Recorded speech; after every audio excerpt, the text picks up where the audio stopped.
Hello there, Mhairi Mackenzie here. I'm one of the Deputy Directors at the Scottish Graduate School of Social Science, and I have responsibility for our studentship competitions. The rest of the time, I'm Professor of Public Policy at the University of Glasgow. In this little slot, I am going to talk to you about the various studentships that will be available in the coming year.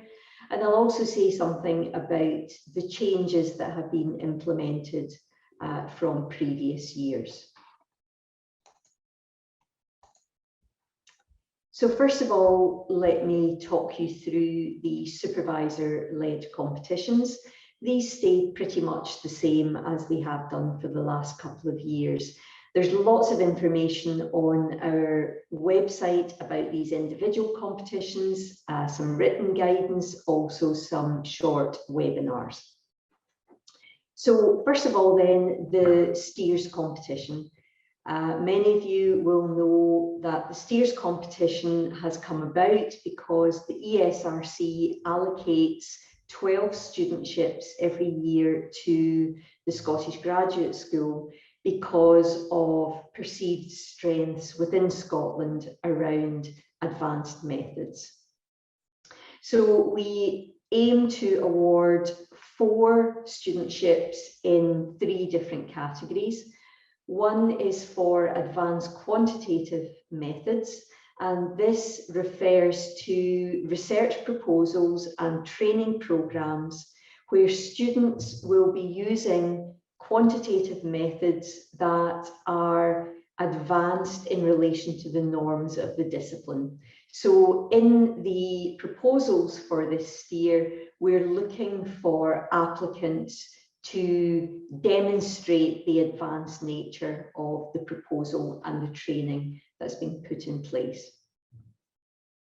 The second category of STEER are our dataset awards, and this is for research proposals and again training programs where the focus is on the analysis of existing data. So this can either be large-scale ESRC datasets, funded datasets, or it can be for data that have been collected as part of a funded project that is now complete and where there is a peer-reviewed publication in place.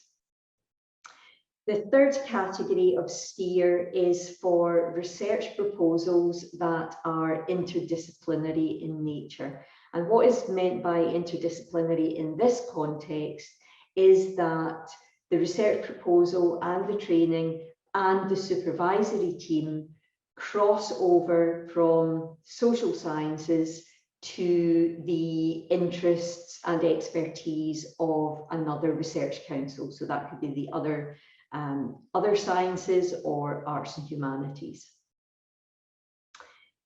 The second competition I want to point out is our open collaborative competition, and this is the competition where academics work with partners in non-academic organisations, so public sector, third sector, private sector, and where the research proposal is addressing a particular need of that non-academic partner organisation. So there's an expectation that the non-academic partner will be involved for the duration of the project, will have a role in designing the research proposal, will perhaps be involved in the supervisory team, but will almost certainly provide opportunities for the student in knowledge exchange and pathways to impact.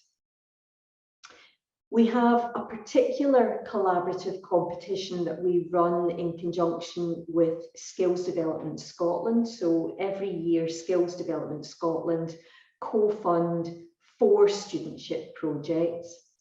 And again, the focus here is on a live issue for Skills Development Scotland. And the students who are recruited to these projects have an excellent set of cohort development activities organised for them as part of Skills Development Scotland. The dates for your diary on the right-hand side of the screen, I'm not going to read those out to you. They are pretty similar to the deadlines that we've had in the last couple of years. But again, as I point out every year, please take note of the fact that your own institution may set an internal deadline before the SGSS deadline.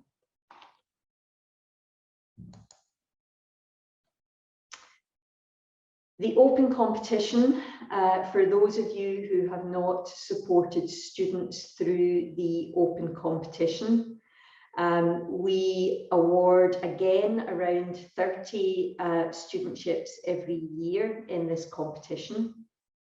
But it's important to bear in mind that while students can apply to multiple disciplinary pathways, they can only apply to one university. So it's useful for you to bear that in mind as you're advising prospective applicants. Again, the dates for this competition are on the right-hand side, and I want to particularly flag that the deadline has been moved forward for the open competition, so early December rather than January.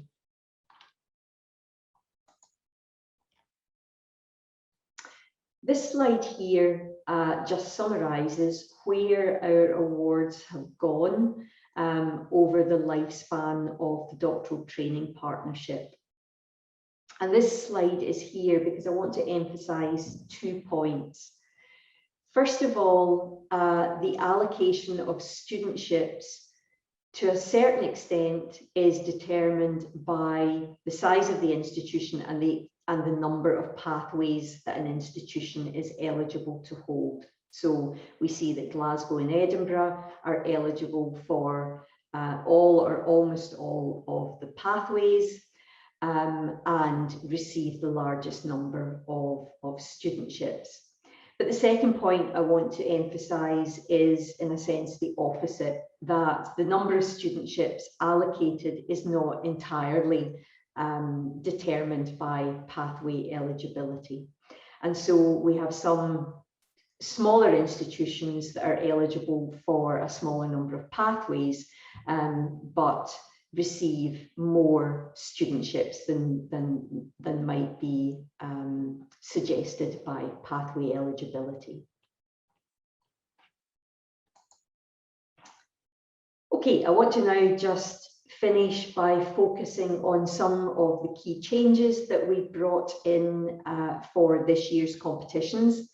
As I've already indicated, we have made some minor changes to our competition timelines for the student-led competition. So again, December rather than January. So getting that information out to students is clearly quite important.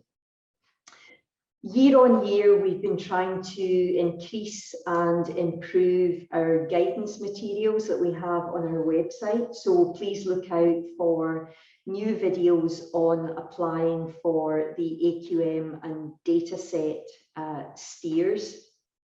We already had similar material for interdisciplinary awards and also for our open collaborative competition.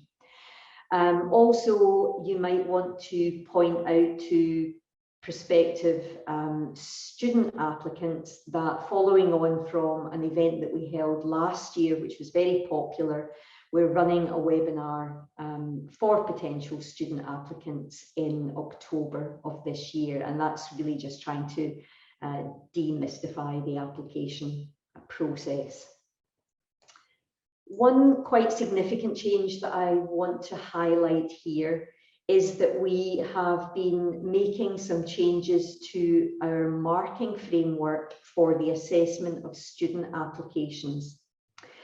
This shifts the focus from purely academic achievements to a more whole person focused assessment. And we're going to be trialling this new framework in the coming year in both our student and supervisor-led competitions.